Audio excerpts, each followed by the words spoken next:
This lecture will look at the Rococo, the style that follows the Baroque and is often called the late Baroque into the 18th century, celebrating the loves of the aristocracy. Now, the Rococo was only made possible thanks to the iron-fisted rule of Louis XIV, which is followed by a rather lackluster performance by his son Louis XV. So when Louis XIV, the Sun King, who had gathered all of the aristocrats and all of their power together in Versailles, exercising this absolutist rule and monarchy, he will die in 1715, leaving his 5-year-old son on the throne. Now, as one might imagine, a 5-year-old cannot rule alone, and so in these cases, we generally will appoint a regent. So this regent will rule in the place of a true monarch until they come of age. So this is the regency of Philip II of Orleans. And you find that Philippe II is going to, during the reign of Louis XV, rule for several years, thus giving the aristocrats the ability to regroup and to gain back the power and thus the wealth and money that they had lost under Louis XV's father. Now, celebrating this newfound wealth, aristocrats moved away from Versailles, what they considered to be the gilded cage that kept them preoccupied with the fact that they no longer had power and wealth in France. Now that they did have that back, they moved back into their townhomes in the city, and townhomes are going to be known as hôtels at this time. So not like our understanding of a hotel, but instead a mansion in a city, in Paris proper. So we have these aristocrats restructuring and refurbishing their new hotel with the latest style, which for them is going to express their newfound freedom and the regained power that they had after the demise of Louis XIV. So you find that on the exterior, to give you an example here at the Hôtel de Soubise, you find that we have the classical French Baroque facade with these paired columns that are common at Versailles and the Louvre, since the same architects designed them. So this is going to be the Baroque in the classical sense that the French appreciated. Turning to the interior, however, we have a radical departure from the logical and discerning style that was appreciated by Louis XIV. Here, we know this is refurbished after the death of Louis XIV, when these aristocrats are going to come back to Paris. And what they want in these small venues for informal social gatherings is a style that expresses that newfound freedom. And interestingly enough, intellectual curiosity and freedom as well, because it is in rooms like this where the Enlightenment will be born. Now, if you look at the room here, designed by Germain Buffrond, the Salon de la Princesse in the Hôtel de Soubise, you'll notice that, literally, the room of the princess is going to look just like it sounds. The style that is going to be adopted is going to be one of sumptuous organic elegance with these arabesques and gilded vegetal motifs that are going to ensure that we do not emphasize a tectonic display of rigid architectural rules and standards, but instead a free play between an engagement in, much like you saw with Bernini, paintings and then sculptures that spill out, and then the architectural decorations that move beyond the borders that are standard earlier. So you find that it is here we have where Rococo gets its name, because for the Baroque, literally from the Portuguese for misshapen pearl, we have a pejorative term for the style indicating how grotesque it is, how overly ornamented, and how dramatic it is. For the Rococo, it comes from a combination of roquelle and these coquilles, these shells ornaments that we see are all over the interior of the space. And remember that the Rococo is first an interior decorative style. It does not actually find its way into the fine arts until after this initial foray into Parisian high society. So you find that the repeated shapes can be seen throughout if you're looking carefully for these shell motifs where it gets its name, such as above the doorway here, right, and then above the frame here.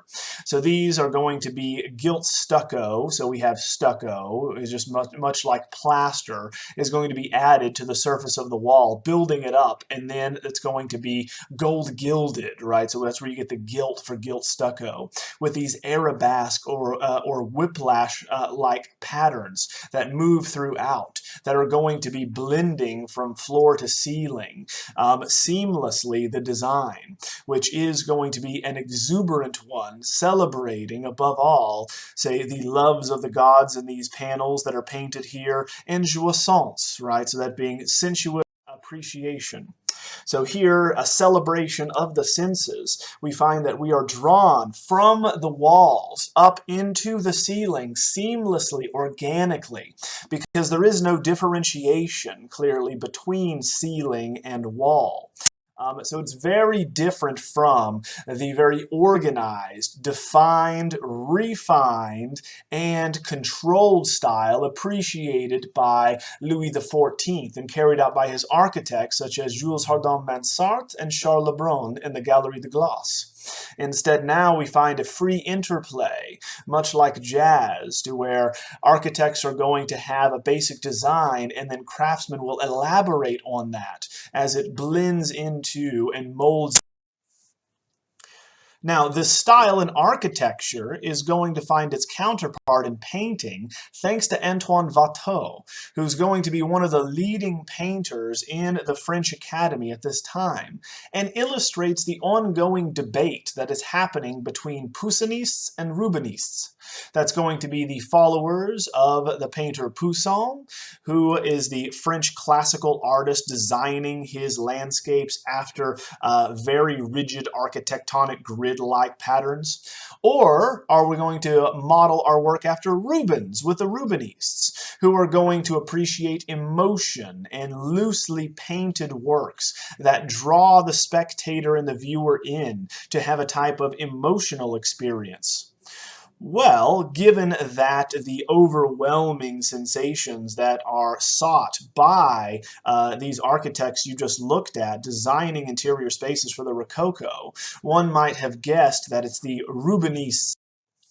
Now here we're going to have the reception piece for the French Academy, painted by Antoine Watteau, entitled The Pilgrimage to the Island of Cythera, from 1717 to 19, whereby we have him submitting this as part of his application for full admittance into the French Academy. So you would, of course, be given a subject and a time to complete it and brought back, and it would be reviewed by members of the Academy.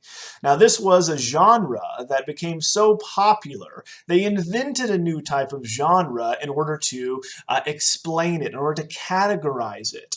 So what do we have but aristocrats dressed in rustic attire have been spending the day on the island of love, that being the island of Cyprus, otherwise known, the Greek island, which is going to be the home of Venus, where she blows ashore from, once again, her birth in the ocean. So here we find aristocrats in couples are going to be getting up and heading back to the boat to return to reality, to leave the island of love. Now, because we have a landscape associated with romance, you have a new type that is inspired by the Pastoral Symphony that is in the same room as the Mona Lisa in the Louvre today. And so if you go look at it, the French title is not Pastoral Symphony. In fact, it is a Fête Champêtre. otherwise known as a fête galante. This is going to be a gallant party and or a gathering of aristocrats in the countryside for romantic activities.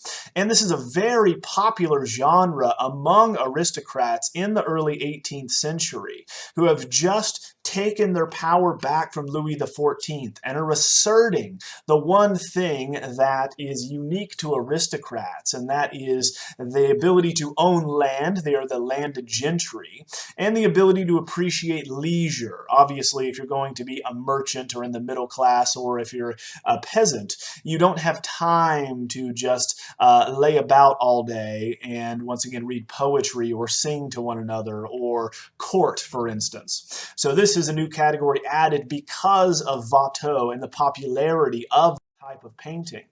So all the way at the right, we already have established from the Venetian tradition that landscapes are a romantic setting, that we have associated with them the effects that would be rendered on the viewers and on the participants who go out into the countryside for picnics, for romantic dalliances and rendezvous, right? So we have that here in this romantic setting, starting at the far right, where we have a statue of Venus covered in roses, her official flower, with a quiver and bow beneath it, the symbol for her son in the Roman tradition, Cupid, whereby you see this Puto, this little Cupid-like figure, tugging at the woman's dress here as a man whispers sweet nothings into her ear, beckoning her to stay on the island of love and enjoy more of these carnal pleasures they've enjoyed all afternoon, celebrating jouissance, or the celebration of sensuous pleasure.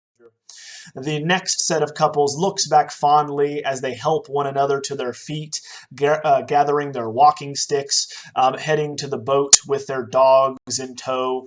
And then finally, you're going to have the putti with torches because they're lighting the flames of passion flying in the air. Now, how we move through this painting is very telling for the Rococo, because unlike the classical painting of Nicolas Poussin, in which we move through it very rigidly, very deliberately, plane by plane, based around a grid-like design, now we have this organic fluidity that offsets this tectonic classicism, whereby to move from foreground right down with the figures to the boat, we have the same type of international Gothic appreciation of elegant rhythms and serpentine-like, dance-like rhythms. Below, with Poussin, you'll notice that the composition is based around verticals and horizontals. There are no straight lines, though, in a Rococo painting. Everything is going to be designed much like those arabesque whiplash patterns and vegetal motifs that are going to make up the interior of their hôtel. Now, the elegance and the extravagance seen in Rococo painting and the dalliances of aristocrats who are going to celebrate and flaunt their extramarital affairs is going to be mocked in England, right? You find that artists who specialize in social satire, like William Hogarth, is going to be made famous for his paintings that he turns into prints in series and sells them to the general public. And one of his most famous is going to be mocking the type of aristocratic union that we see them celebrating in France in his marriage contract or marriage a la mode series.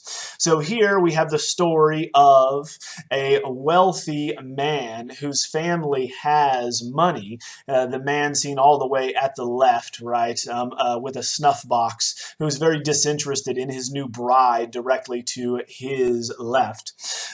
Her family is very wealthy as a merchant and are up and coming in the world, but need a name. So we find that the fathers of the two are seated at the table. One, right, once again, is given money in exchange for the royal lineage that's growing out of this tree from this knight's stomach here, right? So obviously we have a marriage that is not based on the sacrament of marriage in the Catholic tradition or love, but instead purely for shrewd financial benefit. The Result of this from the English tradition, mocking the wealthy unions, especially those relating to the aristocrats, can be seen here in Marriage a la Mode 2, the second in this series, where the couple is married and we see that the husband, who has a very prominent black mark on his neck at the far right, is going to show us that he already has a sexually transmitted disease, much like syphilis, that he has women's undergarments in his coat pocket that the dog is sniffing at and is going to pull out. He has just returned home and is quite exhausted from a night of gallivanting in bordellos and brothels with prostitutes, having taken off his belt and sitting down next to the fire. The wife very slyly looks at him as she is going to be kept up all night herself by her lover in the background, whose pants are still missing. And then we have the music teacher here, who is very exasperated at the young lady's lack of attempt at learning the violin, which has been cast on the floor. So we find that the couple's union is going to end very tragically. Now, another example, carrying on a straightforward secular scene whereby we have an aristocrat and his lover, a mistress, in a garden setting. Obviously, in this intrigue painting, an illicit rendezvous is what we're looking at. We give you Jean-Honoré Fragonard's The Swing. So the swing, again, is going to be painted by a pupil of Chardin and Boucher, so the painter we just looked at, and he is a winner of the Prix de Rome. So we find that, as always in these surveys, we only show you the most successful artists. And the Prix de Rome, or the Prize of Rome, illustrates that and speaks to it because it is a scholarship given out annually in the French Academy, whereby artists compete to study in Rome, to live and work there for several years. So only the best receive this sponsorship of the royal court. Now here in an intrigue painting, or a painting designed to intrigue the viewer by drawing it into some illicit subject, in this case the illicit nature is going to be spelled out clearly by the patron, Gabriel Francois Doyon, who is going to state that he wants his mistress painted, quote, on a swing which a bishop is set in motion. You will place me in a position in which I can see the legs of the lovely child, and even more if you wish to enliven the picture, end quote. So we find here that the mistress is on the swing tied to a tree with a bishop and shadows to the back middle ground right. And then directly below her in her pastel dress we have two sculptures of wrestling putti or cupids. And then finally in the lower left you find the patron himself, Doyon, who's going to be pulling back the flowering bushes with his hat, gazing up the skirt of his mistress. The intriguing nature of the painting is illustrated to us by the sculpture of Cupid above the hiding patron here, who is not seen in the bushes by the mistress or the bishop, whereby he holds his hands to his lip. We are meant to look at the Cupid because the mistress here kicks her shoe off at his head. So we are drawn towards him in the lightest area of the painting. The mistress wearing a very warm colored dress, this warm cream pastel color, whereby the light is going to cascade through the open branches of this wooded scene, illuminating what is happening. And remember, these are very small paintings meant to be seen in private settings like bedrooms. And here, if you look at the expression of the patron, he is obviously very enthused and very excited at what he sees, gazing up the legs, as he states, of his mistress. She, in a light-hearted, playful fashion, smiles and kicks, right, in this way, obviously suggesting the illicit rendezvous that's going to occur next when he presents himself to his lover in this garden scene. Now, the idea of having a wooded, aristocratic scene that's going to bring together the loves of the aristocracy goes back to the painting that is going to establish this fête galante tradition, this gallant party tradition, and that's Watteau's So the Rococo can be defined and was seen by the middle class as aristocratic excess, as once again celebrating what they were able to do as aristocrats and what they saw themselves as defined by as aristocrats. So here we continue that Venetian approach that is going to relate the romance associated with landscapes, with amorous trysts. You go out into the countryside to enjoy carnal pleasures and jouissance. And here we communicate that celebration of the flesh dramatically with a type of exaggerated Baroque exuberance, building compositions around diagonals, and completely dismissing the grid-like construct of earlier French classicism. This lecture will look at Neoclassicism and the style that will come out of the Enlightenment, the revolutions both in Europe and America, and this move towards understanding the world rationally and intellectually, and also one that will see the rise of the industrialized middle class.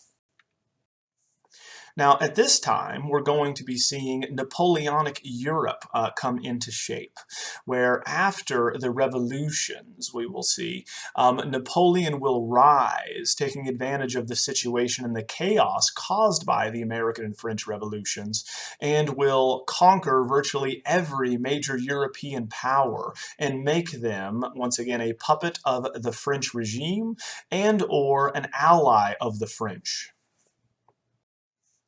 Now, all of this is going to come on the heels of the American Revolution, which is going to take place between 1775, when the revolution, the global conflict, officially breaks out, until 1783, when it is resolved the Treaty of Paris.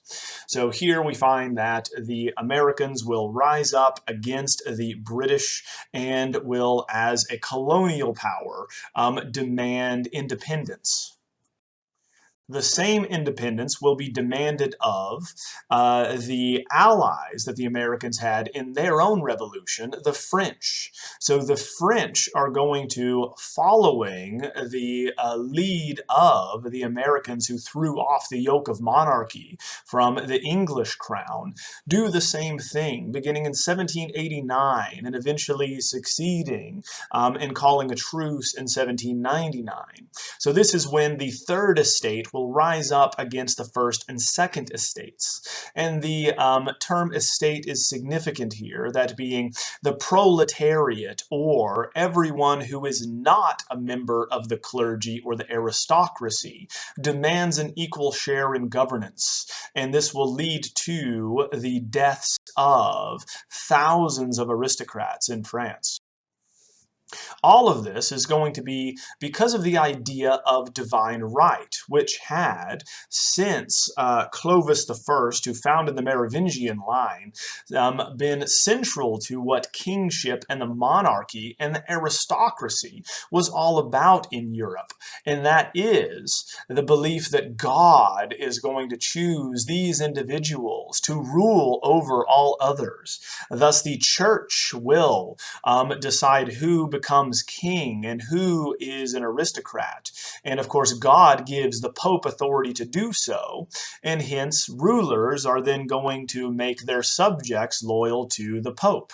So this arrangement had been in place for millennia at this point, and is going to be very important to understand the reaction against it. It is not based in reason, rationality, and or the scientific method to place someone in power merely because the Pope says God told them to. So this will lead to the death of Louis XVI, the last of the great French aristocrats, who began with Clovis I, the Frankish king, going all the way back to the fall of Rome. And he will be executed in 1793, thus ending officially absolute monarchy and the notion that you have one person ruling over all others. Now we will set up a republican and or a democratic system of government. This leads to, unfortunately, unfortunately, the Jacobins taking power, which is the political regime responsible for the Reign of Terror between 1793 and 94, where they guillotined an estimated nearly 17,000 people.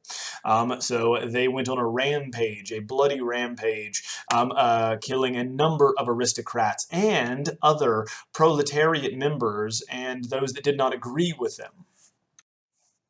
All of this came out of the Enlightenment, the belief that actually began in the Salon de la Princesse and rooms like it, with aristocrats thinking of the latest philosophical and scientific discoveries, and this belief that reason is necessary in order to understand the world, that we need reason to reflect the results of physical experiments, that empirical evidence is required to understand and make decisions, and even political decisions, and that if we free men from the shackles of religion and the aristocracy, then all will act rationally, and we will have a just and harmonious society. This was the belief.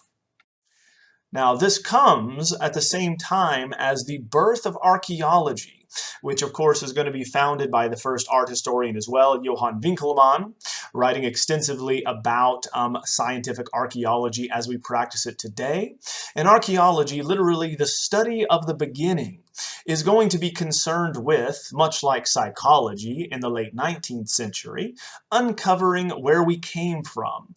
And so trying to determine this, not because a religious text is going to claim to have authority, telling us where the world originated and where human beings came from and what our purpose is, but instead discovering it on our own, actually verifying all of these ancient cities and where they would have been located.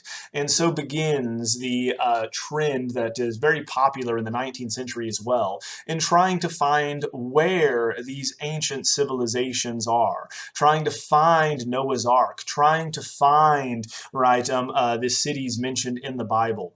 But we did find, of course, Herculaneum and Pompeii. So the ancient Roman cities are going to give a boon to this neoclassical approach, which wants to revive the actual forms from antiquity, and now we can, because we can see them. Herculaneum is excavated in 1738, layer by layer, level by level, thus giving us unprecedented insight as a time capsule to how ancient Romans lived.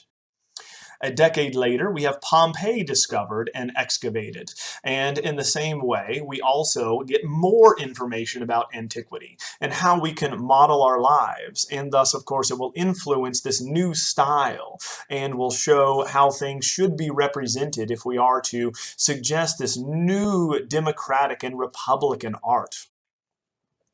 Now, the model for government, both in France and in America, was based on the Greco-Roman models, right, for the Enlightenment and the scientific method in general. This belief that if we model our government on the predecessors of democratic Greece, ruled by demos, right, in these city-states, that being these free men, and in republican Rome, right, before the rise of imperialism, this notion where you have these individuals, in both instances, we must note it is a step forward for democracy in that we do not just have one man making all of the decisions.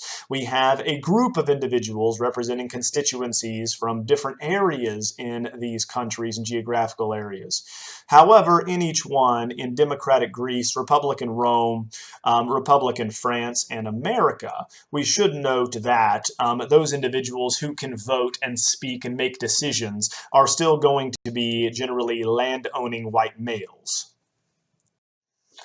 Now, this all is going to come from, in the arts, the inventor of art history and the founder of archaeology, Johann Winckelmann, who writes his History of Ancient Art in 1764, arguing that Greek art, not Roman, is the true original, and that Roman art is going to merely be a copy of the true Greek style. And in this instance, he is correct. You find that the Romans are going to copy Greek art quite literally, as we discussed in Survey 1, with the Doryphorus, with, once again, the Farnese Heracles. We have all of these copies from the Greek originals. And they're also very disappointed. Winkelmann and other historians, art historians, and archaeologists are very disappointed when they dig up the actual remnants of ancient Rome and discover that their art, particularly their painting, was very disappointing. So they want to go back to the original Greek style, the one that is bound in linearity and contours and is clearly legible from a distance. Now, this original implementation of Winkelmann's ideas can be seen most fully fleshed out in one of the most popular and most successful painters in France in the later 18th and early 19th centuries, and that is Jacques-Louis David. So we know that he will study in Rome and he will favor these French academic techniques and teachings, such as that by Poussin, Charles Lebrun, and others. So he is going to fundamentally illustrate this Enlightenment belief in his art that subject matter should have a moral or illustrate a civic virtue. Art should teach you a lesson. And if you are to think about the subject of Rococo works that came before David, you will note that there is little by way of civic virtue or moral lessons in them, as they celebrate the jouissance and or the sensuous activities of aristocrats. They do not promote any type of civic duty to one's country and or one's countrymen. So what we find David will very often design his work around are exemplum virtutae, or singular, an exemplum virtutis. That's going to be an example of virtue, giving us a virtuous civic example of how to live our lives, of how to be better citizens. We see that in a painting commissioned for the crown in order to recruit troops into the French military, and that is going to be one set in ancient Rome, the Oath of the Horatii. So in the Oath of the Horatii in 1784, preceding the French Revolution, though it becomes a symbol of the French Revolution, ironically enough, you have a very popular scene that people would be familiar with at the time, because of a play performed repeatedly in public by Pierre Corneille. So you find that Corneille's play is going to be based on Livy, the Roman historian's account of an episode in pre-Republican Rome where Rome is at war with Alba.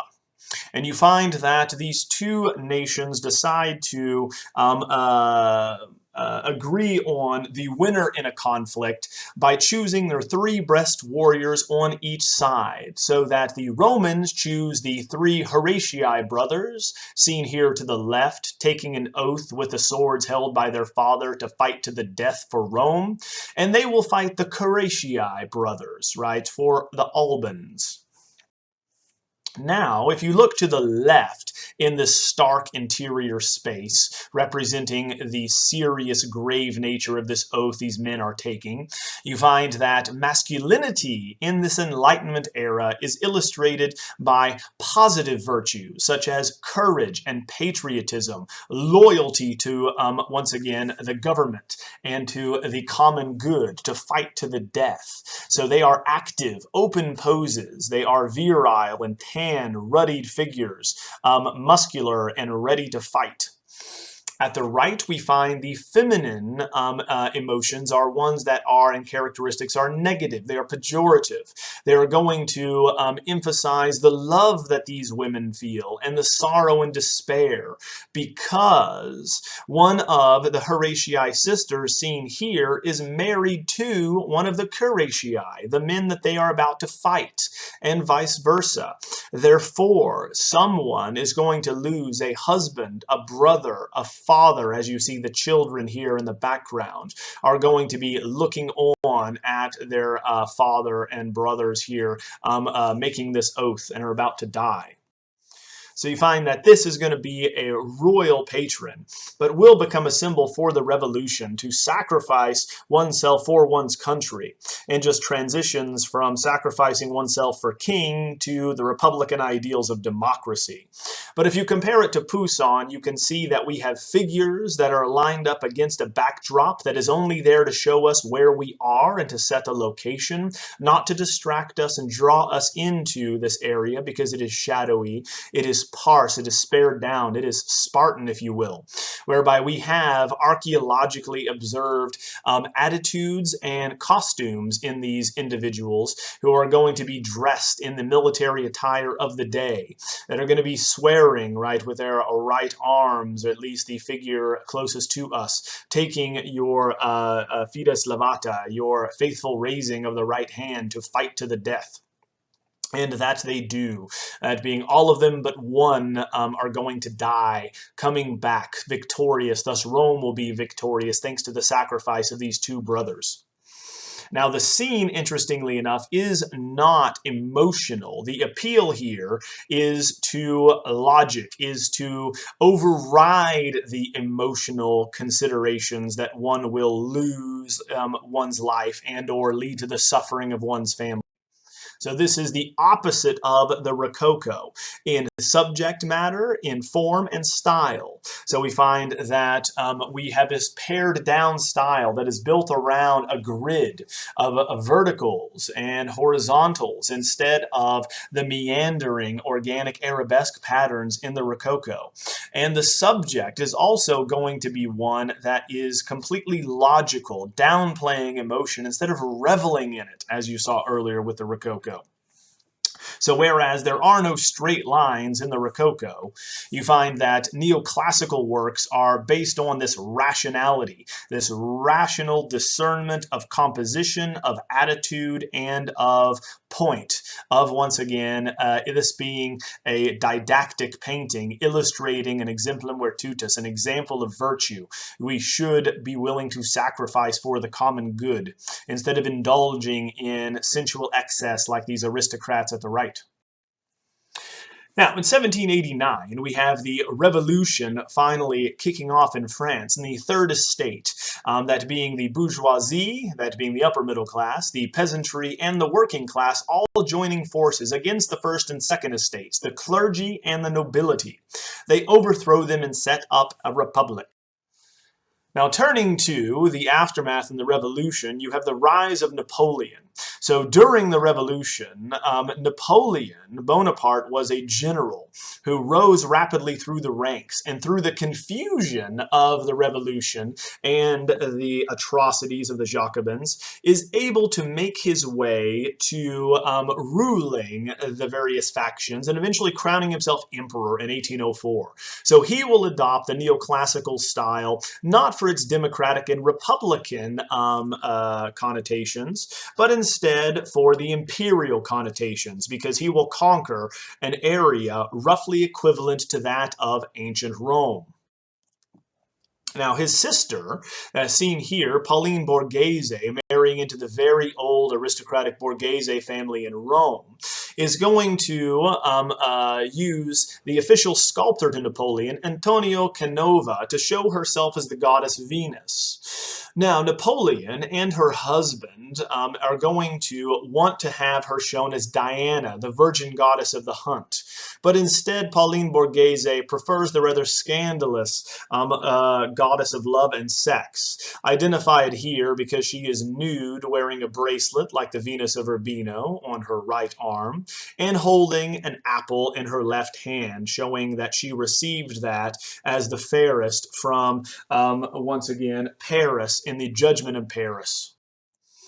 Now, we know that this painting was so scandalous that her husband would only show it to visitors by torchlight at night and kept it hidden, right, outside of the home, outside of the Villa Borghese, right, because he was so embarrassed that his wife is shown nude here and very publicly cheated on him and was a philanderer in public.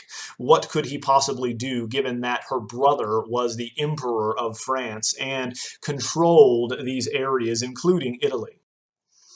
Now, the archaeological accuracy appreciated by Canova and the Borghese here is going to show that Pauline is reclining on an accurate reproduction of a Greek bedstead with a table that would be used at symposia to eat and dine, right? So we know it's modeled on actual examples found, dug up, and reproduced from Herculaneum and Pompeii.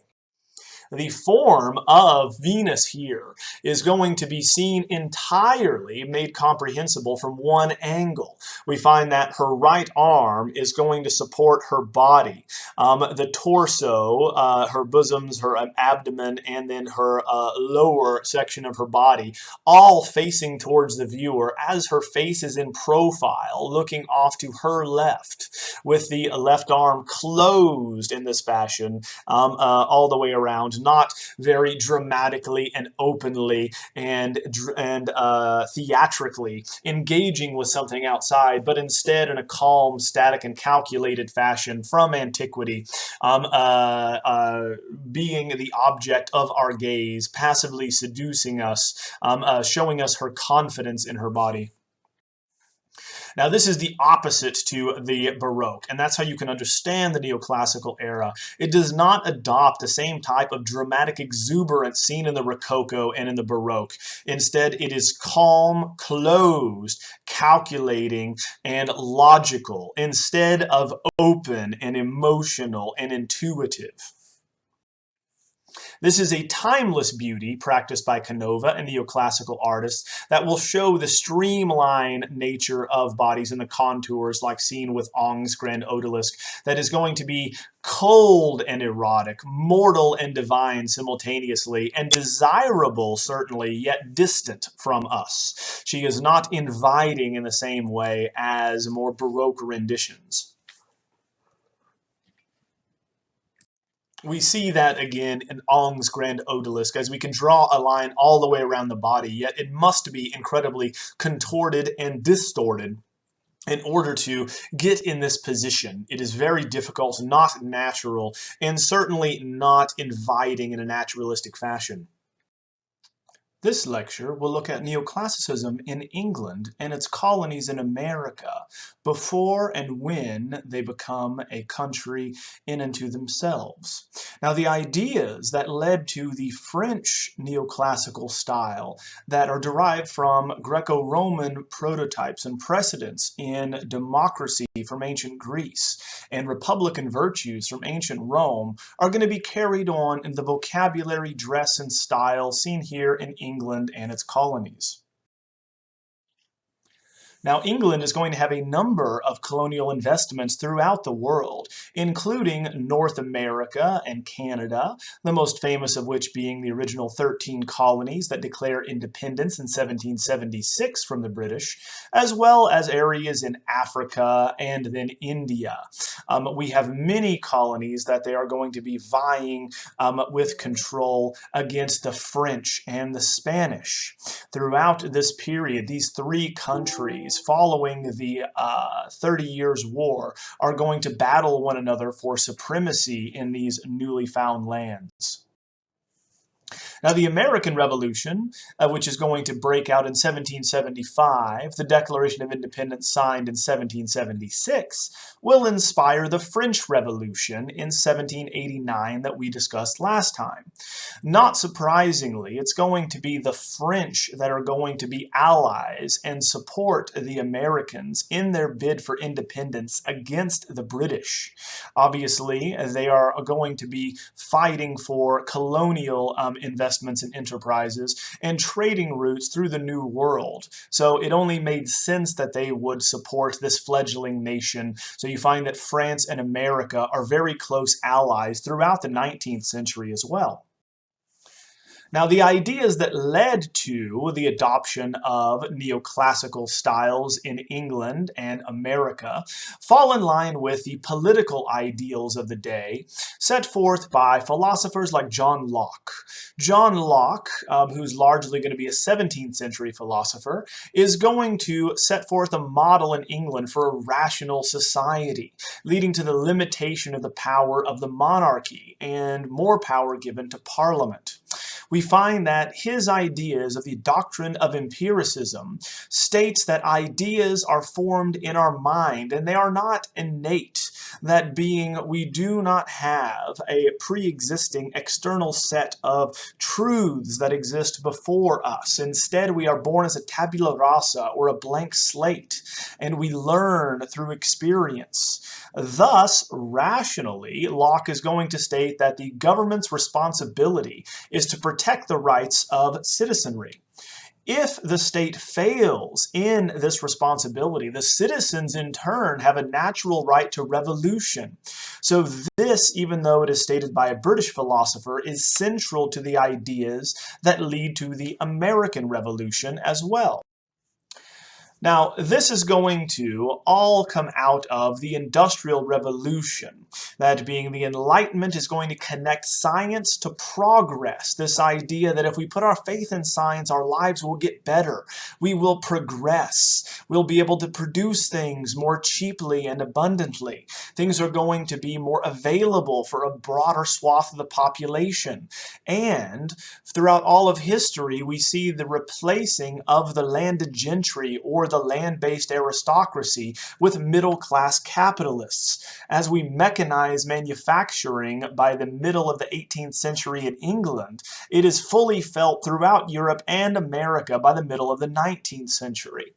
Now, this is going to lead to mass migrations of the urban poor to these urban areas. So people come from these rural areas who once worked for aristocrats, producing food and raising animals, but now they all are going to be given jobs in factories, though we have dreadful conditions that lead to and sow the seeds of revolution in 1848. This is going to see a radical shift in how the world is going to be organized and will forever impact how we all live, work, and then buy materials as consumers. Now, in France, aristocrats are virtually wiped out. We find that thanks to the bloody reign of terror by the Jacobins, most aristocrats are hunted down and decapitated with a guillotine in the French Revolution and just after it.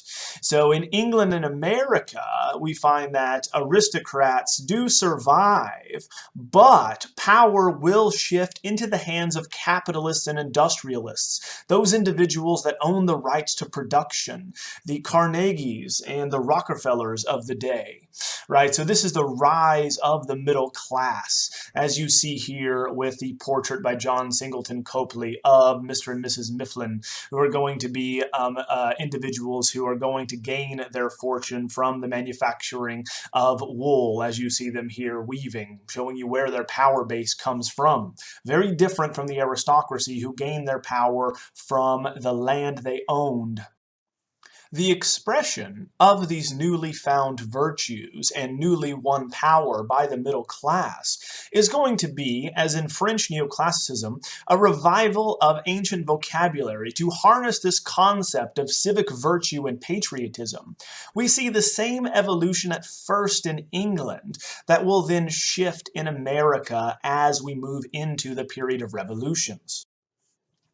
Now, originally in England, this style is going to be a reaction against the extravagance and grotesqueries as they are seen of the late Baroque and Rococo architecture that is sponsored by the church and sponsored by the aristocracy, both of which represent the first and second estates that are not logically imbued with power in the right set forth by John Locke of a rational society.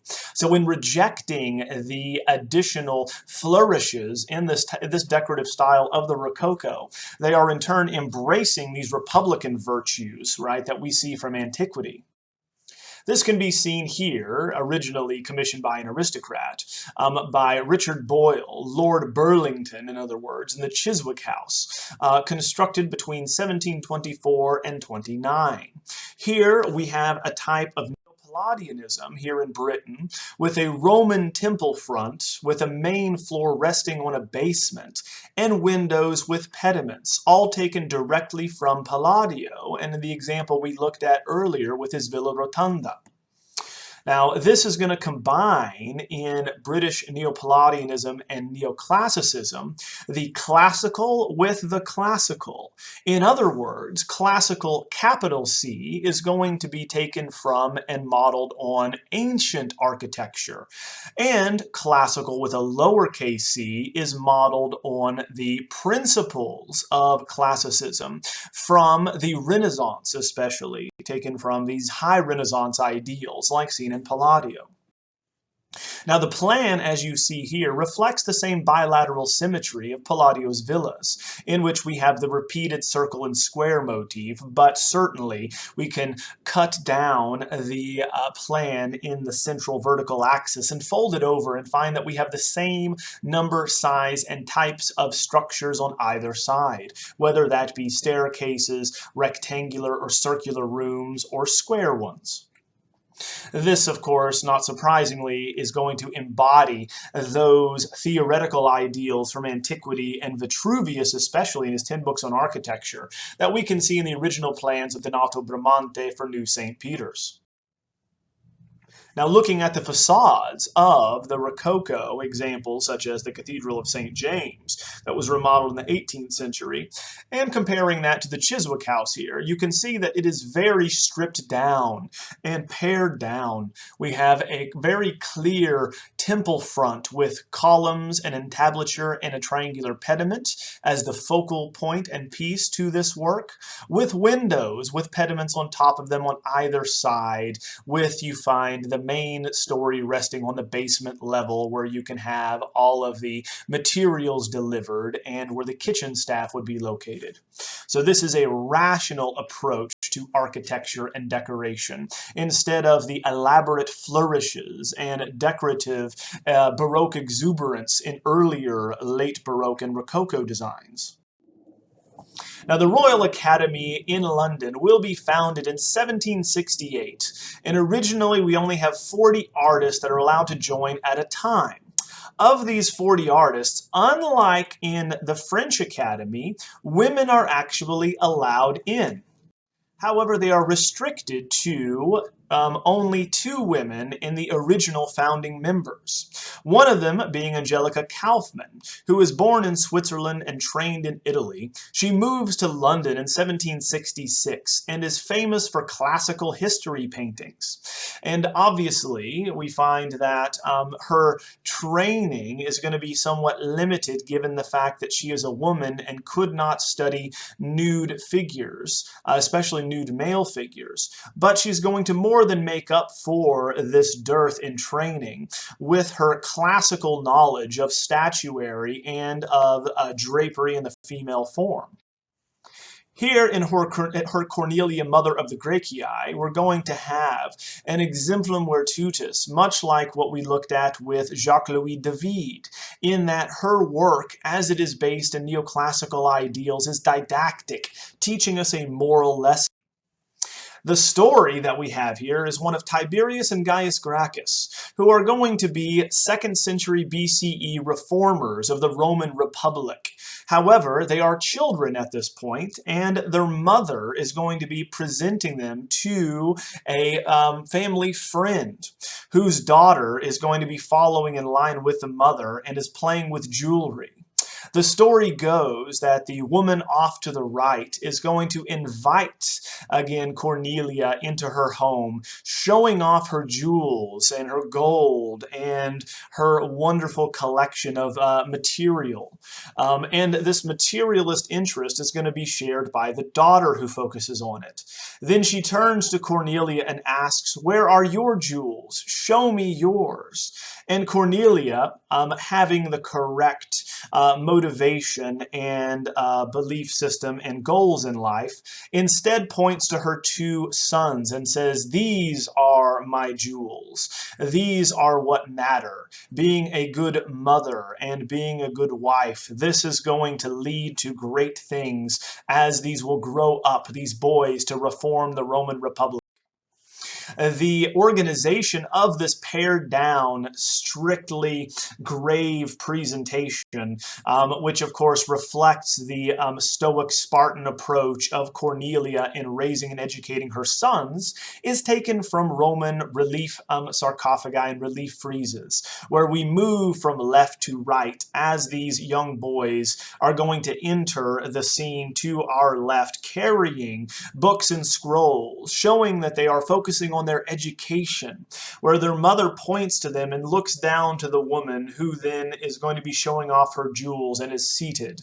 Obviously and very subtly, the superiority of Cornelia as a mother is going to be shown by the white and purity of her clothing, as well as how she is going to be above, superior, looking down at this other woman. This exemplum virtutis, much like the oath of the Horatii, asking men to die for their countries and sacrifice for the greater good of civilization, is similar here, showing women what is the example of virtue they should follow, and that is to value being a good wife and a good mother, and once again sacrificing for them. That is what one should strive to do, not to put one's interest and faith in materialism. Now, the style, you'll notice, is also going to be very pared down, only including the bare necessities to set the stage in the background. We are not invited into a luscious background like a garden setting in Rococo painting. Instead, it is going to be pared down and very achromatic. We have browns and grays. The same types are going to be shown in the shawl and the veil of Cornelia. As well, we find that the landscape is also very minimal in the background, moving from a dark blue to a light grayish blue. Now, this interest in classical settings and subjects is traced to the first president of the British Royal Academy, Sir Joshua Reynolds. Sir Joshua Reynolds is going to represent the mainstream of British art and will give a series of discourses to the Royal Academy, 15 to be exact, between 1769 and 90. These represent a return to great classical art in the style of Michelangelo and Raphael, as Reynolds is going to suggest, and state that the aesthetic criteria should be followed from classical antiquity, with ideal images communicating universal truths. Thus, as he calls. Now, turning to Benjamin West, we have a different understanding of neoclassical history painting, in which we have an American-born artist that studies in Philadelphia and then in Rome. In Rome, he meets Winckelmann, right, the founder of art history and archaeology, who writes the history of ancient art and describes what we know as the characteristics of neoclassicism. There he becomes a student of Mengs, a very close friend of Winckelmann, until finally settling in London in 1763. Now, one of the founding members of the Academy, alongside Kaufman and Reynolds, West is going to be known for certainly the grand manner that Benjamin West and that Joshua Reynolds is going to be known for, but he also introduces something new.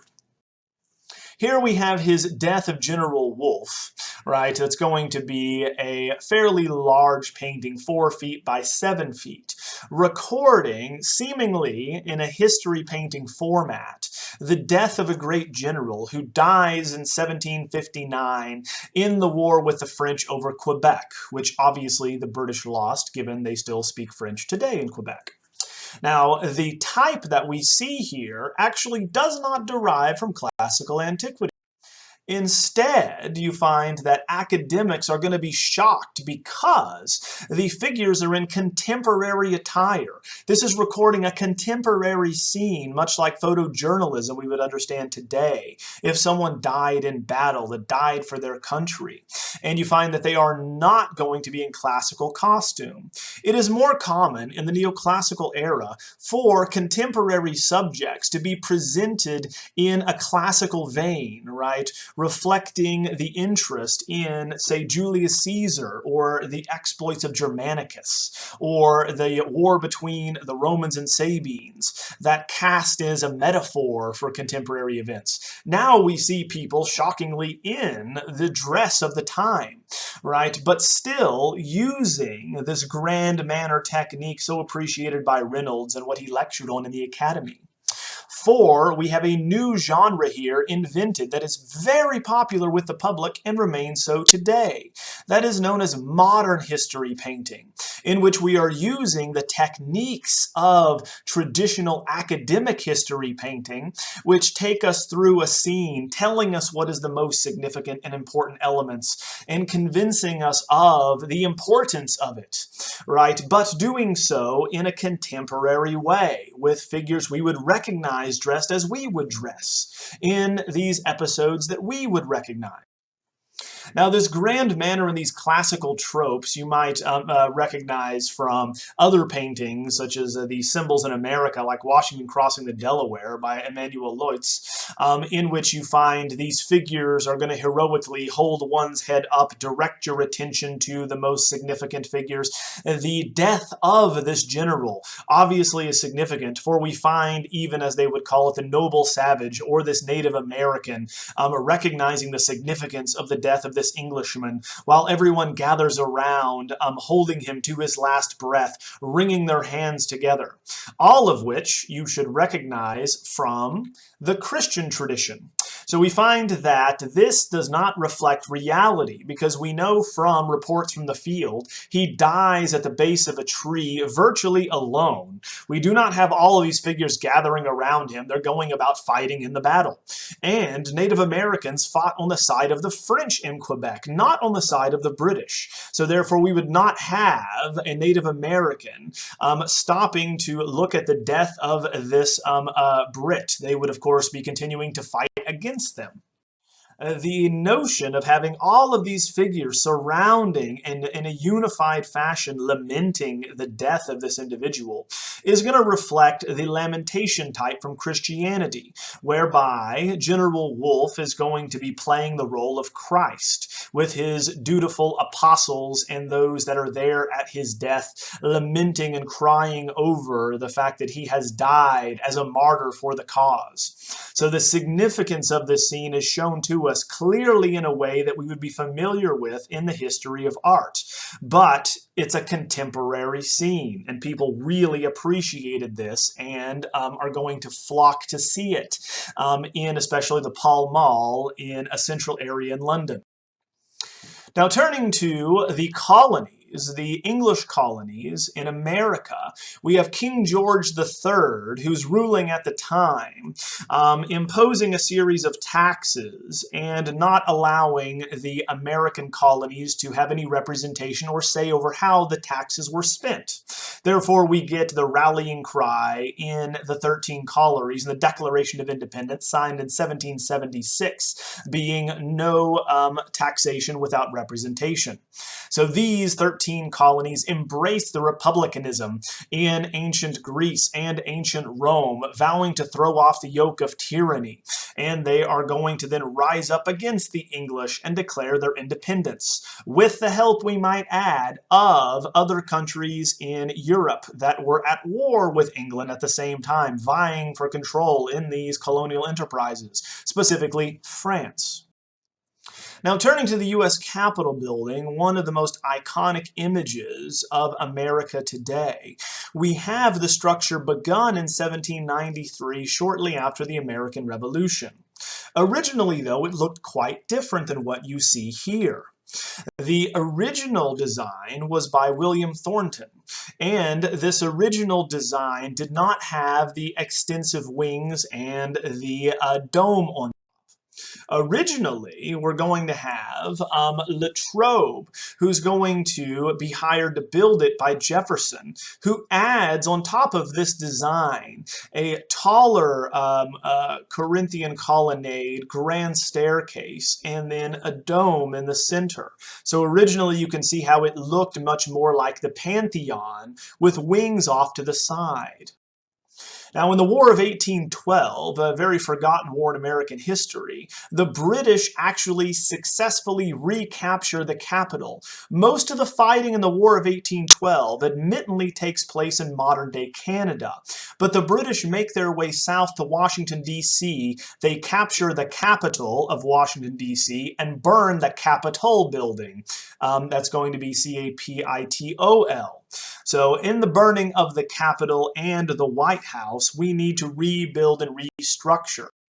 So the rebuilt version of the U.S. Capitol building is going to have a much higher dome and is going to repair the wings off to the side, right? Having a much more extensive structure here representing the power and indebtedness that America had to these Republican virtues and ancient Roman vocabulary. Now, the White House, again, was also burned by British troops in 1814 once they captured the Capitol building. But luckily, through a series of freak tornadoes that occurred in 1814, the British were defeated and driven back. Thus, we were delivered in America from this potential recapturing of America and making it once again a colony of Britain. Now, originally, the White House, designed by James Hoban, was called the President's Palace, George Washington being the first resident here. The nickname of the White House is going to be given after the War of 1812 and the smoke damage, which was whitewashed, being corrected.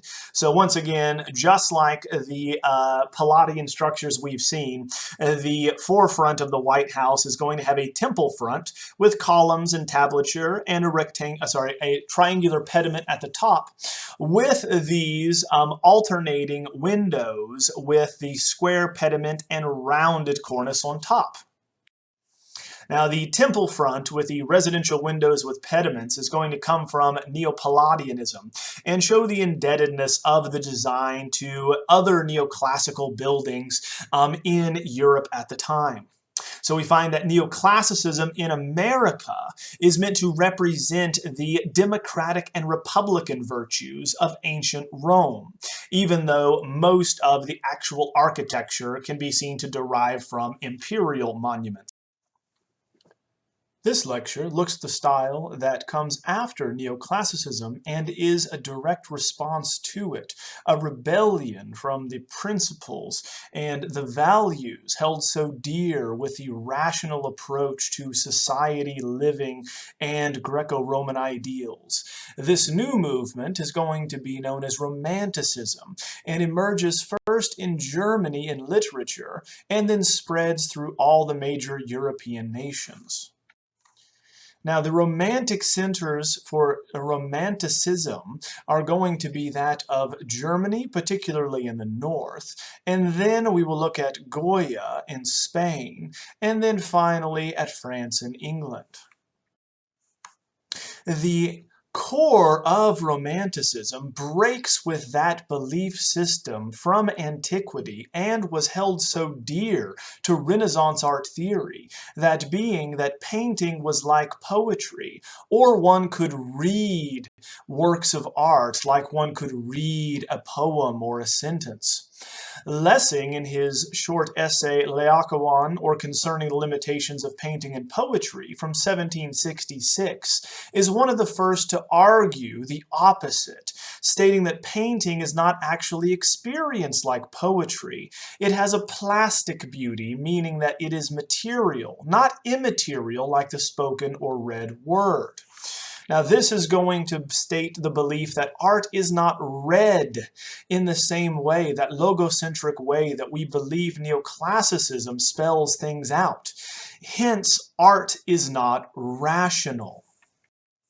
This approach to an anti-rational and or emotional understanding of the world and a communication of it is central to the belief system of German Romanticism, with authors like Johann Wolfgang von Goethe and Johann Friedrich Christoph von Schiller. They are going to lay the foundation for Sturm und Drang, or storm and stress, this literary movement that is going to have a new attitude that is radically different from that of the Enlightenment, in that truth, they believe, in this movement of Sturm und Drang, is going to not derive from rationality or from intellect, but instead from emotion, faith, and spirituality, those that are seemingly overlooked as priorities in the Enlightenment and Neoclassicism.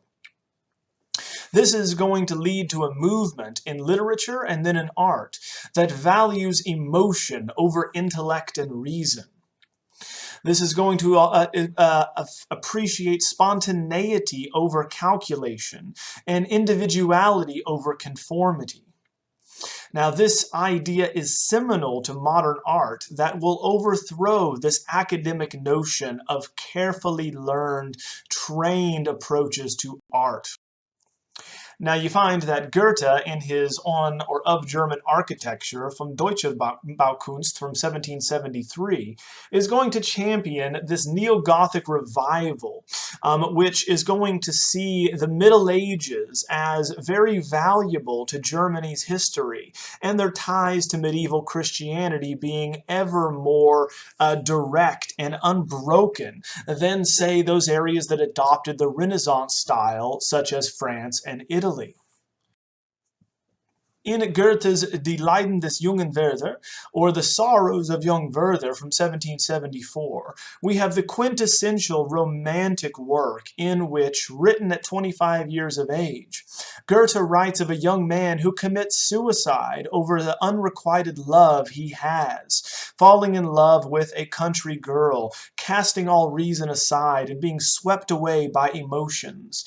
Very, very popular, short written work of the day that is central to understanding how nature can overwhelm one's senses. This can be seen in the work of the landscape painter Caspar David Friedrich. Here we find in his Monk by the Sea of 1809 and 10 a very diminutive figure of a monk in the lower foreground left, set against the crushing expanse of the sky that takes up more than 3/4 of the overall painting, whereas just a sliver of the beach can be seen at the base, and then the black waves beyond as fog rolls in and conceals the difference between the water and the sky. Now, this is meant to be understood as the personal experience of nature, which is God's creation, as we've discussed, that leads to an understanding of the divine, very popular, especially in northern Germany. That being that you can get the closest to the divine, to the spiritual essence of the world, by going out into it, by hiking and or directly experiencing God's creation on your own. Now, seascapes are not entirely uncommon, but they are more often than not, such as in the example here by Ludolf Backhausen, historical in some way, showing, again, contemporary vessels tossed by the sea, or as a biblical scene, say with Christ on the Sea of Galilee. In this instance, neither is true. We have one singular, solitary figure set against this massive, massive, expansive horizon. Now, the figure is a particular type used in Germany to draw us in and engage us in this contemplation, this contemplative approach to nature. As we identify ourselves with the figure, it is a Rückenfigur, or a back figure, literally in German. So this is meant to be understood as our way in, our focalizer, our access point to the scene. We are this tiny figure that is going to be marveling at the expansiveness of God's creation. Now this again is not ordered by man's will or logically ordered as in classical landscape painting invented by Annibale Carracci and carried on by Nicolas Poussin. Instead we are overwhelming the senses through the unknowable nature of the world. It is not defined, right? Instead we are going to be like Goethe's Sorrows of the Young Werther, be overwhelmed by the crushing romantic sensibilities of emotion we see with landscapes. Now, just like Jacob van Ruysdael, you have with the expanse given up to the sky, the impression of and the inexorable understanding of God's presence in the scene. And this is especially true for Protestant Northern Germanic artists, just as it was for the Dutch artists who were Calvinist in Holland. Now, turning to England, we have an interest here that is very different than elsewhere in Europe, given the distance that England is going to have from these classical centers, such as France and Italy. So here, not surprisingly, the Romantic interest is going to fall in line with the Shakespearean plays that will revel in fairies and these various fantastical creatures. Here we have, thanks to Edmund Burke, a new version of Romanticism that has these modern traits in literature that are going to be very different from Neoclassicism, again valuing imagination over reason. And it is going to be in his essay, The Origins of Our Ideas of the Sublime, from 1757. That Edmund Burke is going to define an idea that is very important for understanding the English style of Romanticism and movement. And that is the sublime, as he describes it being a mixture of awe and terror, much like the effect one would get by witnessing a shipwreck, or a forest fire, or being on the opposite shore as a building burns. Right, which is going to have this mixture that we see of an active nature that has the ability to destroy an immense amount of objects and threaten our lives, terrifying us, but we can appreciate it. We are exhilarated by it because we are at a safe distance from it, much like appreciating a Gothic horror novel or watching a scary movie today. And this is going to relate the type of communication and argumentation that you're familiar with in the three varieties. That being, you can argue by way of logos, ethos, or pathos. That being, you can argue by way of logic, a logical argument that by neoclassical standards would be ideal, like an exemplum virtutis. You can argue by ethos, which is by credibility, that one is of course going to be credentialed and or you should listen to them because of what they are, what they have done.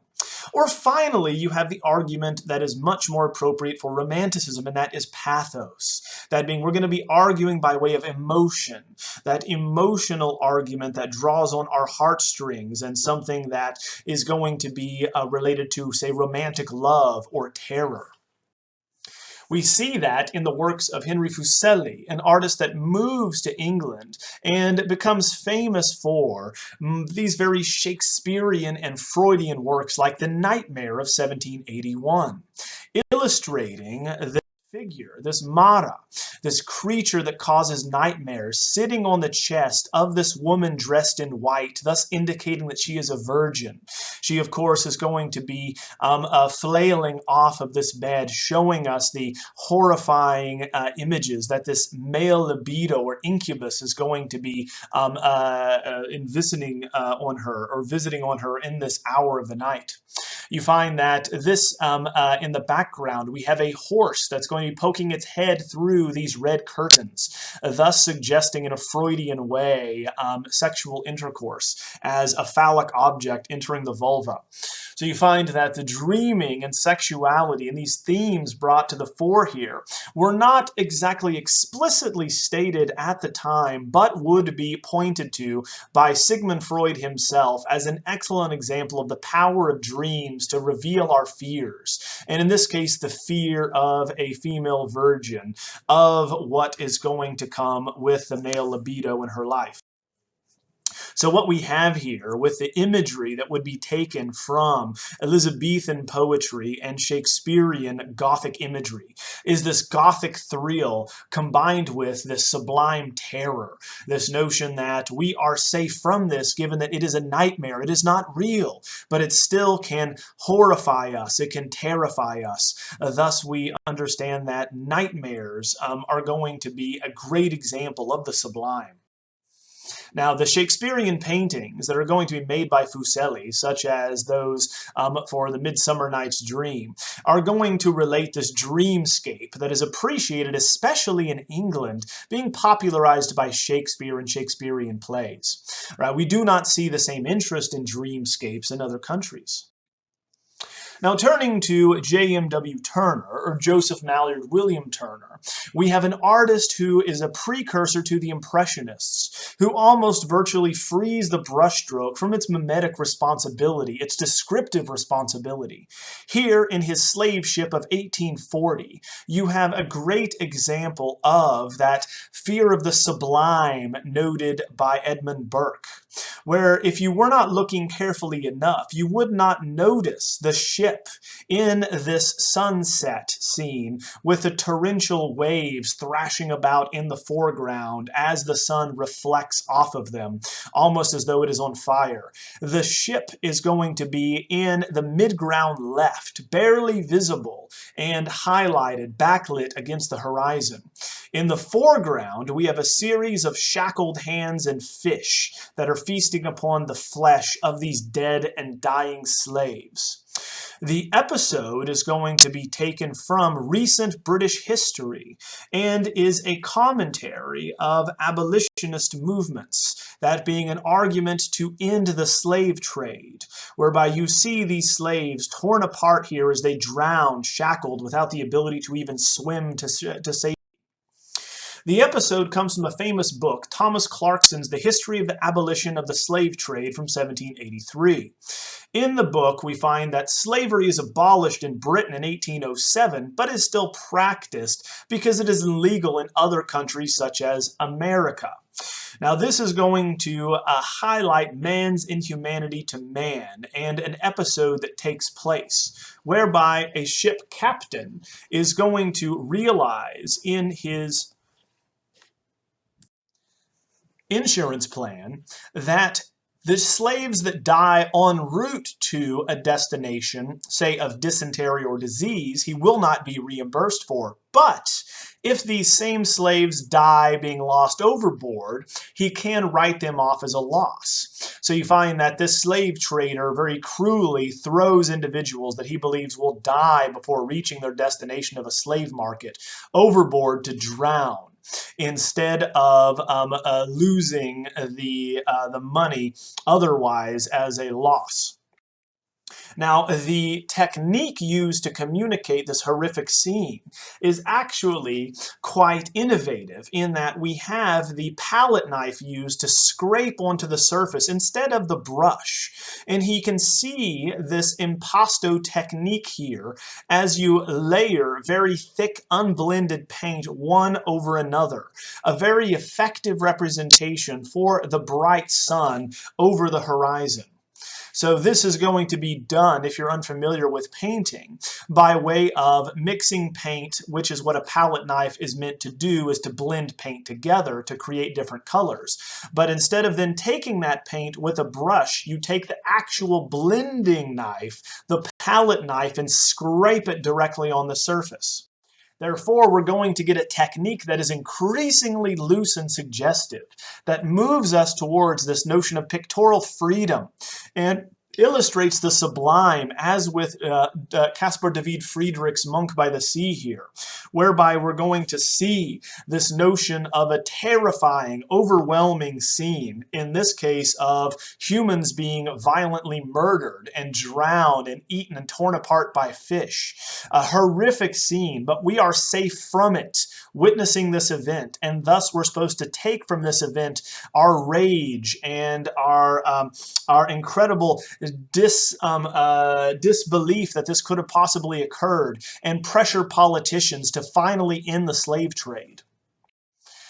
Now, finally, turning to Spain, we have another approach to Romanticism in an artist that wishes to record the atrocities that are carried out by the French during Napoleonic raids there. Here we have Francisco Goya, who's the official painter to Charles III and IV, the kings of Spain. We know that he travels to Rome in 1771, and he goes deaf from fever in 1792. Now, the artist is going to retire from public life to the house of the deaf man, famously at the end of his life, painting images of witches and warlocks and insane asylums in his home. So he is known for using the superstitious imagery common in Spain, especially of witches and of black Sabbaths, to communicate his displeasure at the superstitious nature of Spaniards and the lack of education that they have. Here, in one of his most famous series, that being Los Caprichos, or the Caprices, which are a series of etchings and aquatints that are going to showcase his capriciousness, his inventive imagination. Here's the frontispiece to that series, which is The Sleep of Reason Produces Monsters. And again, this is an etching just like Piranesi, whereby he covers a plate in wax and scrapes off those areas he wishes to print in black, thus giving us the effect that looks very much like an ink drawing, with these very relaxed and irregular lines appropriate for communicating the emotional substance within. Now, aquatint, which is also added to this, the surface of the etching, is a rosin powder that is going to be sprinkled over the surface, which bites unevenly into the plate with the acid, giving us the effect of a tonal variation or range in this work, thereby suggesting a nocturnal scene as bats and owls and a lynx are going to be stalking this artist, a self-portrait of the artist who leans on a desk asleep, written in Spanish below, "The sleep of reason produces monsters." So in this instance, we need to be careful in the iconographic conventions by country, for we might imagine owls representing wisdom in other areas, such as representing Athena, the goddess of wisdom. Here, they're going to represent folly in Spain, for in the daytime, if you disturb an owl, because they're nocturnal creatures, they appear quite clumsy and almost drunken. Now, bats as well represent ignorance. So here we have this notion that the sleep of reason, if we do not use intellect, if we do not use rationality and our power to judge rationally, then monsters are going to be created. We will make decisions that are based on ignorant fact and or ignorance of the facts and represent folly. Inside of Los Caprichos, we have a series of images that are not taken from history, not from the Bible, not from contemporary or ancient history, but instead are a series of inventive scenes, whereby we have these vignettes of 1 to 2 to 3 figures that are engaged in macabre activities, with a simple line below in Spanish to give us the information that we then need to interpret for ourselves. Such as the mysterious scene where a woman is kidnapped by these hooded men that states they carried her off as she screams at night. Or out hunting for teeth, where a woman is going to be pulling the gold fillings, which is the origin for our term gold digger, out of this dead man's skull. So therefore, we're left to imagine, why is this happening? Who are these figures? What is going to be occurring? All the while, we have this overwhelming sensation of dread or the macabre, or imitating or mocking superstition at the time, such as this donkey doctor here prescribing bad medicine, right, instead of using science. Or these men that are going to lock up their ears, not listening to the truth, and are being fed by this chinchilla, right? So in the same way that you are mad not to listen to reason and rationality. You find that this dissatisfaction that Goya has is going to carry over to the people of Spain in general, who are dissatisfied with the king and queen, Charles IV and Maria Luisa. and they support the son of the king and queen, Ferdinand VII, for reform. Here we have a portrait of the family painted by Goya, modeled after that of Velázquez, Las Meninas we talked about, whereby you can see the artist in shadow in the background to the left. Now, Ferdinand is going to be called upon by the Spanish people to ask Napoleon for help to oust his parents in a military coup. Napoleon agrees and is going to oust the king and queen of Spain, but instead of letting Ferdinand rule, the rightful heir to the throne, he puts his brother Joseph Bonaparte on the throne. This leads to a revolt by the Spanish people in 1808. All right, here we have one of the pendants, which you rarely see in these classes, where the people of Spain rise up and pull the French soldiers that are going to be occupying the country very violently off of their horses, stabbing them to death with whatever weapons they can find. Now, in retaliation to this violent uprising on the part of the Spanish, the French are going to, in this famous scene here, on the 3rd of May, 1808, are going to gather together random villagers and execute them by firing squad to set an example of what will happen if they rise up again. Thus, this atrocity is carried out and presented in a very emotional, romantic way, opposite of the rational approach we've seen with Neoclassicism. Here we find that a group of Spanish civilians at the left are led group by group to be executed. The lower left-hand corner finds the bloodied bodies of those who have just been shot fall to the ground dead, while those who are led to the next round of execution stand ready and waiting, with their hands up, with the figure in white with the yellow pants, the brightest figure, drawing our attention towards him, show us they are unarmed, that they are non-combatants. The next group of figures are being led up and await this horrifying future that would happen in the next few moments. The French soldiers, on the other hand, are shown as mechanical, as faceless, as all lined up in a uniform fashion, as this cube of light illuminates this atrocity in front of them. You find that the figure is meant to be reminiscent, who holds his hands up as that of Christ, a martyr on the cross, who, as the Spanish are going to highlight, they are going to be faithful Roman Catholics, whereby the French are going to be godless atheists, having overthrown the crown and overthrown the Catholic religion and the bishops and priests in their country in the French Revolution. We even have a monk with a clerical tonsure shaved in his head, right in front of the Christ-like figure, holding his hands in front of him, dressed in a monk's habit, showing that they are even executing religious men, men of the cloth, non-combatants, that you would never do this in wartime otherwise. Now, this is going to be romanticizing a contemporary event, much like the modern history painting seen in Benjamin West's example. But instead, this is much more loosely painted and highlighting with a very dramatic set of lights in this tenebrism of the figures who are about to be executed. And this is set at night, right? So we find its atrocity is illuminated and carried out in the dead of night, using those techniques from Baroque art earlier, like Caravaggio, like those we saw with Velázquez, to amplify the feeling of dread and of the hatred the Spanish would feel towards the French, who would dare to execute innocents and civilians and religious men. Right, so this is going to be carried on as well in another series that Goya produces, Los Desastres de la Guerra, or The Disasters of War, where he is going to record the atrocities carried out by the French as they try to suppress these Spanish uprisings as they're going to be controlling the Spanish countryside until Napoleon is overthrown in 1814. Now, this is going to represent the difference between that logical appeal that neoclassical art seeks to derive from its viewers and that emotional appeal that we see here with Goya.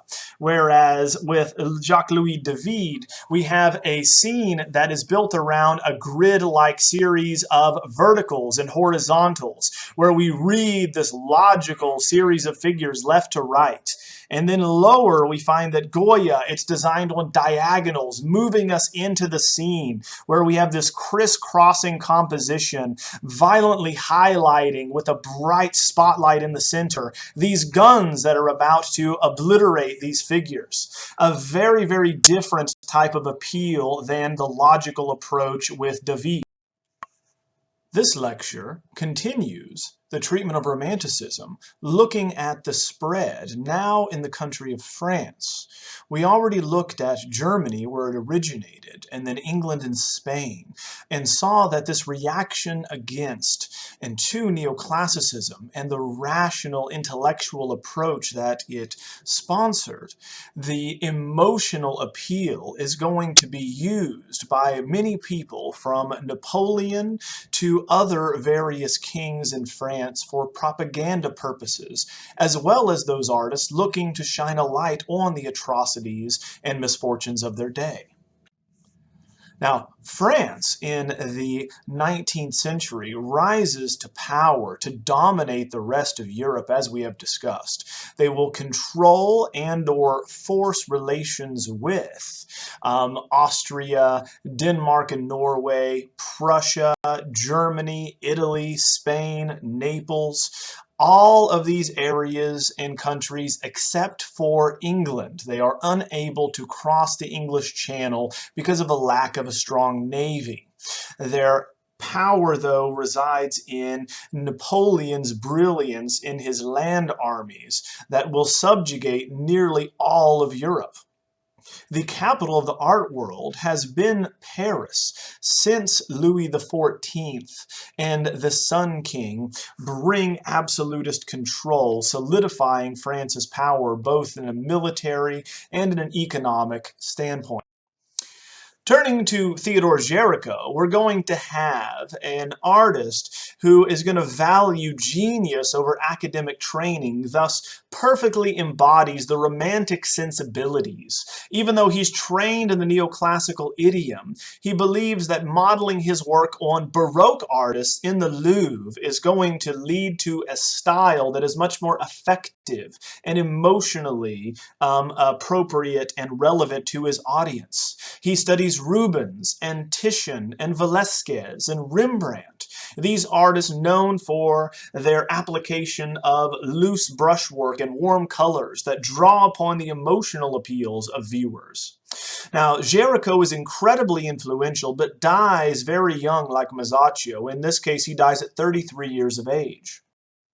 In his most famous work for the Salon, we have the Raft of the Medusa, a massive work like that of Gros we looked at just previously, 23 feet wide and 16 feet tall. We have a multifigural composition with multiple life-size figures piled on this raft. Now, the story of the Raft of the Medusa is a very inflammatory one and a very politically sensitive issue in 1819. The French frigate of Medusa will actually have crashed off of the African coast in 1816.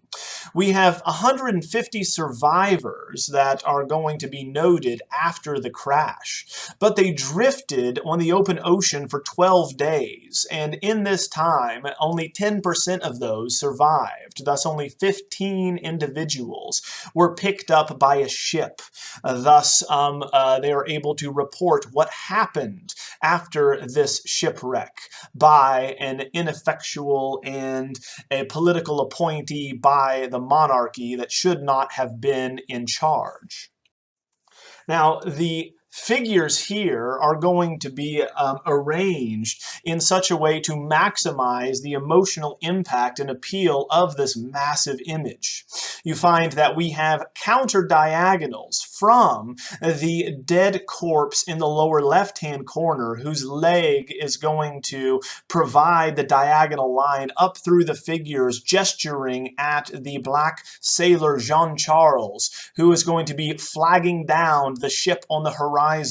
The counter-diagonal seen in the mast of this makeshift raft and the body in the lower right-hand corner that actually extends out into our space with this funerary shroud over him. Now, the offset asymmetrical pyramidal composition draws our eye and us into the scene from the lower left up through this body of figures, one piled on top of the next, until we get to the apex of this emotionally charged image, where these shipwrecked individuals realize they will be saved and will not die. Now, you find that to get the image as realistic and emotionally impactful as possible, Géricault is going to build a full-scale raft in his studio to study. He also is going to light the full-scale raft from different sides with lanterns to maximize the lighting for dramatic impact. In this case, a tenebroso or tenebrism, much like that I've seen in Caravaggio's works. He then also, to understand what dead flesh would look like, traveled to the morgue in Paris to make copies of dismembered arms and legs and even severed heads, so that he would be able to accurately show pale, emaciated flesh. Here we have a severed head series of coupled portraits that he's also famous for actually doing as well. All of these body parts generally pulled out of the Seine River of transients or destitutes that were not claimed. So here in his early versions, or these early abbozzetto, or these early oil sketches, you find that he originally had the raft sailing just parallel to the picture plane with the ship very close to the survivors. Now, as he progressed, trying to capture something that was more and more emotional and dramatic and impactful, he then tilts the raft away from the picture plane into the scene, foreshortening it radically and moving the ship further back onto the horizon at the back right. You find that the clouds also become more dramatic and intense, and the waves are going to rise higher, and they are black at the left-hand side of this image. So to maximize drama, which is the impact, we ensure that we no longer see the image as right in front of us, slowly and calmly sailing by with the ship in easy reach and view of the survivors, but instead a minuscule, tiny dot on the horizon. One can barely see and make out this ship. Thus, we are to crawl over the forlorn bodies of the melancholic survivors and the dead that they had to cannibalize to survive. They ate the dead, up through those that are going to crescendo with excitement to the waving and gesticulation of Jean-Charles, whereas the weather around them threatens with the large tsunami-like waves and the dark, stormy thunderclouds to thwart their rescue attempt. Maybe the ship won't even see them. Maybe they will capsize and drown before they are able to get to safety. All of which is going to be telling of what Géricault is Off to the sides, you find the classical motifs that Géricault includes to ensure that this is considered history painting in the salon and to be taken seriously by critics. Here we have a figure, a very muscular one in the classical melancholic pose with the hand in the head showing he is depressed as he's considering what they have done, that being they've cannibalized people they knew. But we have these nudes necessarily for history painting and to be taken seriously. You need to demonstrate that you were a master of male anatomy, much like Michelangelo going back to the High Renaissance. Now, this is not a classical subject. We find that unlike the neoclassical works, it is not cast in ancient guises. People are not dressed in togas, nor are we telling and glorifying the story of an exemplum virtutis. Instead, we have a modern history painting like that seen in Britain and that we've already seen painted for Napoleon. But there is a major difference here in that these figures are not significant. They are not rulers. They are not heroes. They are not religious figures. They are merely the colonists and soldiers that crashed on the way to French Africa to colonize this section held by France and the monarchy of France. So you find that like the images, the modern images shown by David and Gros, Napoleon is going to be able to capitalize on modern history painting in order to communicate his propaganda, whereas Géricault is able to use it to call attention to these atrocities carried out due to incompetence on the part of the monarchy. Now, how does he do that? With the same techniques of the Baroque, that high drama approach, that exuberance of the figures with dramatic lighting, with compositions built around diagonals that come out and engage with us. The corpse in the lower right-hand corner, just like that of Rubens' Elevation of the Cross, is in our space, forcing us to realize that these people were real, they suffered, that they are just like us. And of course, we can imagine their suffering as well, thanks to the articulation by the survivors and how their stories are told and presented here by people like Géricault. Now, turning to the battle of ideologies in the French Academy, we have two styles existing side by side.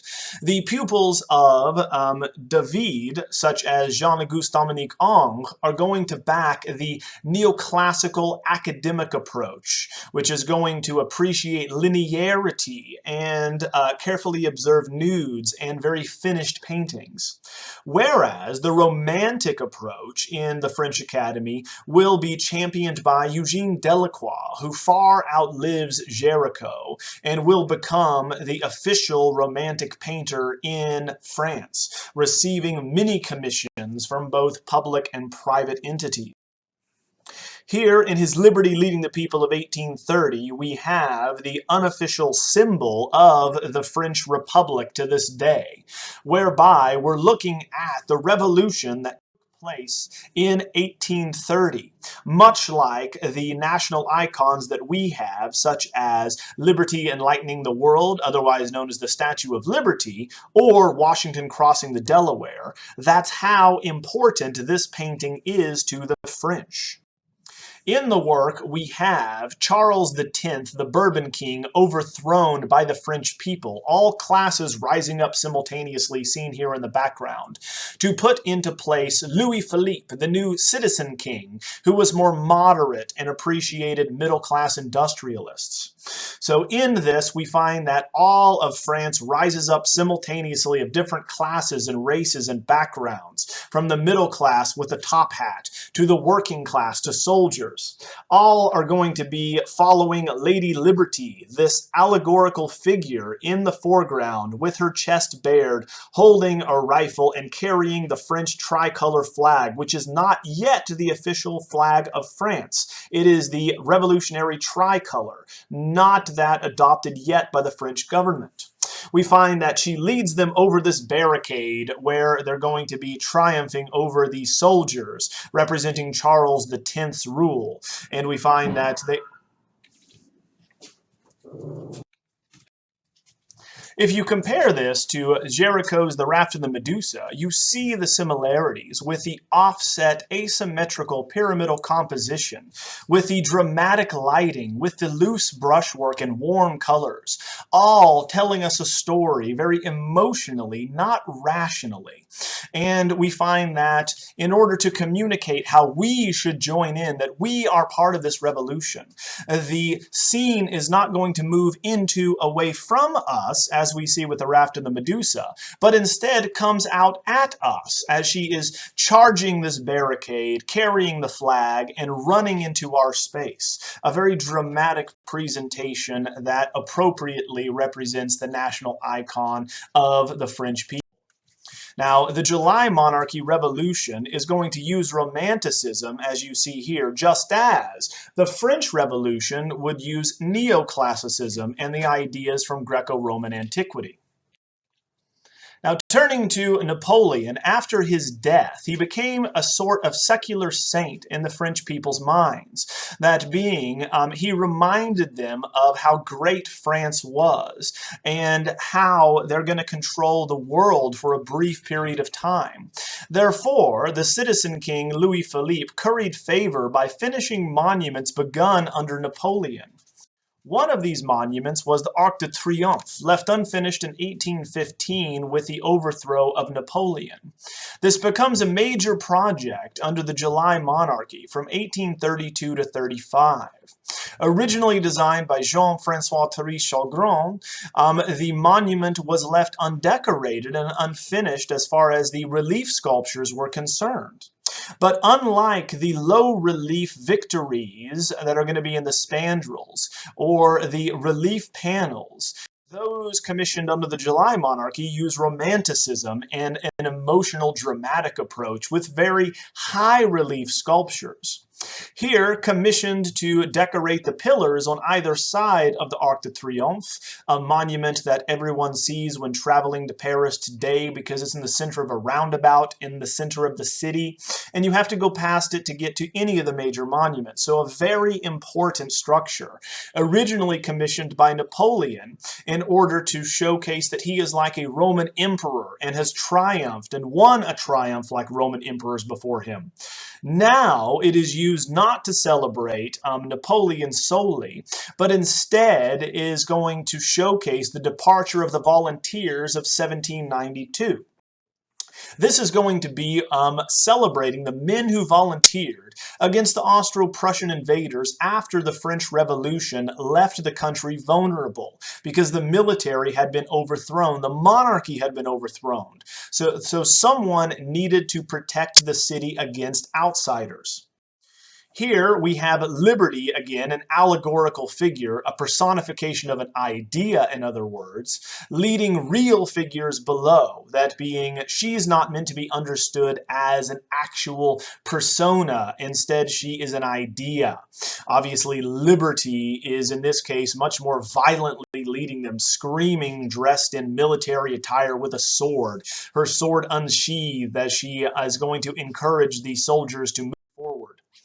The warriors below, all 6 of them, are not shown in Greco-Roman attire, but instead are going to hearken back to the Gauls, those warriors with long hair and beards that the Romans themselves had fought, thus giving France its name for the ancient Romans, Gaul. So we find that thus celebrating French heritage here in this sculpture, which, like those from the Hellenistic age, are very dramatic, very exuberant, that we are caught up in this charge ourselves to defend France. Now, this is a rare example of actually showing this type of high relief sculpture in a public monument because of how vulnerable these high relief limbs actually are for the test of time, as they can be knocked off or worn down. This being a very dramatic presentation, extremely deeply undercut figures and forms that are so graphic you can see them very clearly from a distance. The figure of Liberty herself, screaming and enraged, driving these men onwards, is very telling of this type of approach.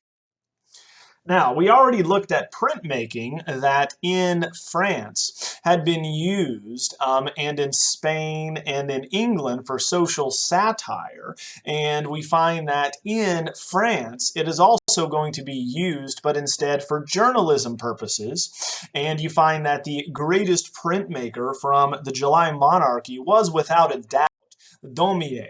So Honoré Daumier in the Rue Transnonain here is going to record an event, a contemporary event that is spread through newspapers with the illustrative technique of lithography. So this lithograph of 1834 is going to be made by writing with stone, as the name implies, whereby you take a stone tablet here, a lithographic stone, and you draw on it with a grease pen. This grease pen is going to repel the ink that you add to it, just like you find that grease or oil repels water. So you find that when you press the paper to the stone, it's going to transfer this image to it. And the great thing about lithography, and the cheap thing, is that you can wipe it off and reuse the same stone. It is perfect at time because of the lack of photography that's available, and you can very quickly make a lithograph versus the painstaking process of the intaglio process that it takes to make an engraving or even an etching, which requires an acid bath. With lithographs, you can very quickly have turnaround with an event which occurs. An artist can draw up an image of what happened very quickly, and it can be printed the next day in a newspaper. Thus here we have a result that's the closest to a charcoal drawing than anything we have seen, because this grease pen records the variations of tonality from the very deep, deep shadows to the subtle mid-tone grays to the highlights. Now, the story being represented here that was so inflammatory the government bought all of the copies and destroyed them was that in the spring of 1834, troops were sent to the poorer sections of Paris. During this riot in this poor section, a rioter shot an army officer from an apartment building. Soldiers then went in through each house, not knowing where the shot came from, and massacred 20 men, women, and children. This became known as the Transnonain Massacre. And we see in this image that, in fact, this is not going to have been the people who perpetrated this crime against the soldiers, for we have a man who was dressed in his nightgown and nightcap, asleep obviously, caught unawares, shot to death on top of his infant child, who bleeds out on the floor, his wife dead in the background in the shadows, light being cast on him, like in that of Goya's execution of the rebels on the 3rd of May, 1808, whereas an elderly man lies dead in the lower right-hand corner. This is the same subject as that of Goya's, thus capturing for propaganda purposes this atrocity, just as Goya captured the atrocity of the French soldiers executing innocent civilians, so too does Daumier capture the French soldiers again executing their own innocent civilians. So this is for the same purpose that we saw as far as Goya's The Disasters of War series, in which we do not have photojournalism as of yet, so we need to communicate to the general public, the populace, what is actually happening in the world that would have otherwise been covered up by the monarchy, by those in charge. So French Romanticism, carrying on from that in Germany, Spain, and England, is going to continue the Baroque techniques to maximize drama in contemporary history paintings and with exotic themes, thus using this for the purposes of propaganda.